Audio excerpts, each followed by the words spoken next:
ಮಹಿಳೆಯರಿಗೆ ನನ್ನ ಪೂರ್ವಕ ನಮಸ್ಕಾರಗಳು. ವೇದಿಕೆ ಮೇಲೆ ನೆರೆದಿರುವ ಮುಖ್ಯವಾಗಿ ಸನ್ಮಾನ್ಯ ಶ್ರೀ ನನಗೆ ಗುರುಗಳಾದ ಡಾಕ್ಟರ್ ಕೊತ್ತೂರು ಮಂಜಣ್ಣ ಅವರಿಗೆ, ಹಾಗೆ ನಮ್ಮ ಆದಿನಾರಾಯಣ ಅಣ್ಣವರಿಗೆ, ಹಾಗೆ MC ನೀಲಕಂಠೇಗೌಡರನ್ನವರಿಗೆ, ಮತ್ತೆ ರಾಮಲಿಂಗಾರೆಡ್ಡಿ ಅಣ್ಣವರಿಗೆ, ನಮ್ಮ RRR ಅಂದರೆ ರಾಜೇಂದ್ರ ಗೌಡ್ರವ್ರಿಗೆ ಅಣ್ಣವರಿಗೆ, ಮತ್ತೆ ನಮ್ಮ ಶಿವಣ್ಣ ಅವರಿಗೆ, ಗೆಂಗರೆಡ್ಡಿ ಮಾಮ ಅವರಿಗೆ, ಮತ್ತೆ ಬಂದ್ಬಿಟ್ಟು ನಮ್ಮ ಕಾರ್ಗಿಲ್ ವೆಂಕಟೇಶ್ ಅಣ್ಣವರಿಗೆ, ಮತ್ತೆ ಬಂದ್ಬಿಟ್ಟು ಎಲ್ಲ ನಾಯಕರು ಇಲ್ಲಿದ್ದಾರೆ, ಕಾಂಗ್ರೆಸ್ಸು ಎಲ್ಲ ಲೀಡರ್ಸ್ಗೆ. ಯಾರನ್ನ ಹೆಸರುಗಳು ಮರ್ತೋಗಿದ್ರೆ ನಮ್ಮನ್ನ ಕ್ಷಮಿಸ್ಬೇಕು. ಇವತ್ತು ಪೂರ್ವಭಾವಿ ಅಂತಂದ್ರೆ, ಇದು ಸಭೆ ಅಂತಂದ್ರೆ ಹೆಣ್ಣು ಮಕ್ಕಳಿಗೆ ಒಂದು ಅರಿಶಿನ ಕುಂಕುಮ ಸೀರೆ ಕೊಡೋದು. ದಯವಿಟ್ಟು ನೀವು ಎಲ್ಲರೂ ಬಂದ್ಬಿಟ್ಟು ಇನ್ನು ನೆಕ್ಸ್ಟ್ ಜಿಲ್ಲಾ ಪಂಚಾಯತಿ, ತಾಲೂಕ್ ಪಂಚಾಯತಿ ಎಲ್ಲ ಬರ್ತಾ ಇದೆ. ಯಾಕಂತಂದ್ರೆ ಇವಾಗ ನಮ್ಮ ಕಾಂಗ್ರೆಸ್ ಪಕ್ಷ 15 ವರ್ಷಗಳಿಂದ ನಮ್ಮ ಮುಳಬಾಗಿಲು ತಾಲೂಕಿನಲ್ಲಿ ಬರ್ತಾ ಇತ್ತು.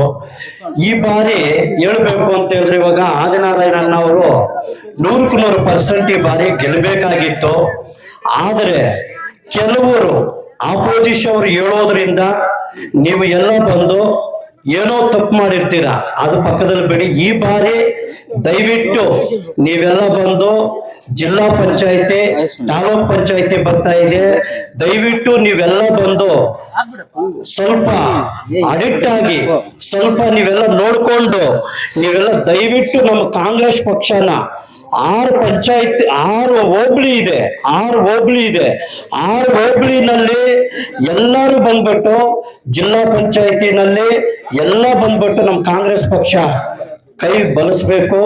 ಮತ್ತೆ ಬಂದ್ಬಿಟ್ಟು ತಾಲೂಕ್ ಪಂಚಾಯತಿನೂ ಇದೆ, ಅದರಲ್ಲೂ ಎಲ್ಲರೂ ಬಂದ್ಬಿಟ್ಟು ದಯವಿಟ್ಟು ನೀವು ಕ್ಷಮಿಸ್ಬೇಕು. ಎಲ್ಲ ಬಂದ್ಬಿಟ್ಟು ನೀವೆಲ್ಲ ಬಂದ್ಬಿಟ್ಟು ಇದು ಮಾಡಬೇಕು, ಧೈರ್ಯ ಮಾಡಬೇಕು, ಧೈರ್ಯ ಮಾಡಿ ಎಲ್ಲ ಗೆಲ್ಸ್ಬೇಕು. ಇವಾಗ ನಮಗೆ ಈ 4 ಮಾತುಗಳು ನೋಡಿ, ಇಲ್ಲಿ ಬಂದು ಬೈರ್ಕೂರ್ ಇದೆ, ಬೈರ್ಕೂರ್ ಪಕ್ಕದಲ್ಲಿ ಅಂಬ್ಲಿಕಲ್ ಇದೆ, ಗುಡ್ಪಲ್ಲಿ ಇದೆ, ಮತ್ತೆ ಬಂದ್ಬಿಟ್ಟು ಹೆಚ್ಚುಗಲ್ಲಲ್ಲಿ ಇದೆ, ರಾಜೇಂದ್ರಲ್ಲಿ ಇದೆ. ಎಲ್ಲ ನಮ್ಮ ತಾಲೂಕಿನಲ್ಲಿ ಇರುವಂತ ರೈತರಿಗೆ ಮುಖ್ಯವಾಗಿ ಮಳೆ ಬೆಳೆ ಬಂದು ಎಲ್ಲರಿಗೂ ಬಂದ್ಬಿಟ್ಟು ರೈತರಿಗೆ ಒಳ್ಳೇದಾಗಬೇಕು. ಆ ದೇವರ ಹತ್ರ ನಾನು ಪ್ರಾರ್ಥನೆ ಮಾಡಿಕೊಂಡು ಈ 4 ಮಾತುಗಳು ಮಾತಾಡೋದಕ್ಕೆ ಅವಕಾಶ ಕೊಟ್ಟಿರುವಂತ ಎಲ್ಲ ಗಣ್ಯರಿಗೂ ನಾನು ಹೃತ್ಪೂರ್ವಕ ನಮಸ್ಕಾರಗಳು ಹೇಳ್ಕೊಂಡು ನನ್ನ ಮಾತುಗಳು ಮುಗಿಸ್ತಾ ಇದ್ದೀನಿ. ಜೈ ಕರ್ನಾಟಕ.